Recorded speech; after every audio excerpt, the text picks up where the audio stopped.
ভাবুন তো আপনি পৃথিবী থেকে হাজার হাজার কিলোমিটার দূরে সম্পূর্ণ অন্ধকার মহাকাশে ভেসে আছেন। সামনে বিশাল চাঁদ আর পেছনে ছোট্ট একটা নীলবিন্দু পৃথিবী।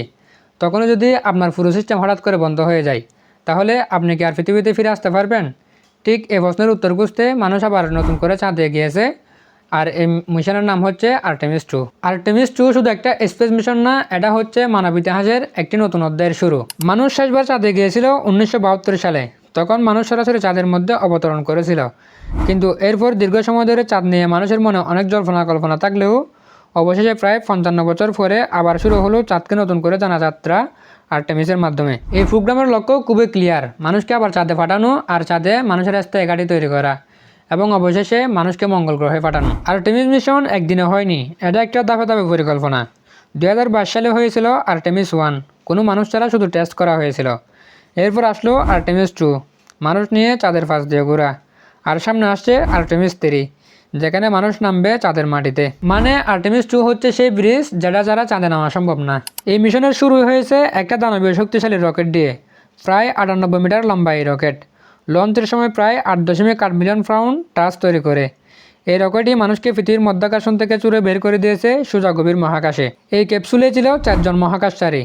এই মিশনে 4 জন মানুষ শুধু মহাকাশচারী না, তারা ইতিহাস। এখন আসি সবচেয়ে ইন্টারেস্টিং জায়গায়।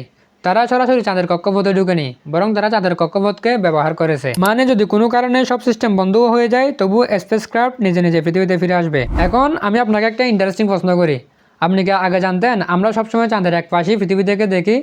কারণ পৃথিবীর দিকে চাঁদের এক পাশেই সবসময় মুখ করানো থাকে। আর্টেমিস 2 গেছে সে অদেখা সাইডে, যেখানে মানুষ খুব কমই গেছে, যেখান থেকে নভোচারীরা হাই রেজলিউশনের ছবি সহ বিভিন্ন তথ্য ও উপাত্ত সংগ্রহ করেছে। এই মিশনের একটা বড় লক্ষ্য ছিল মানুষ ডিপ স্পেসে কতটা সেফ থাকতে পারে সেটা পরীক্ষা করা। সবচেয়ে বিপজ্জনক সময় কখন জানেন? যখন স্পেসক্রাফট পৃথিবীর দিকে ফিরে আসে। তখন স্পেসক্রাফটের গতি থাকে প্রায় 39,000 কিলোমিটার প্রতি ঘন্টা এবং তাপমাত্রা থাকে প্রায় 2800 ডিগ্রি সেলসিয়াস।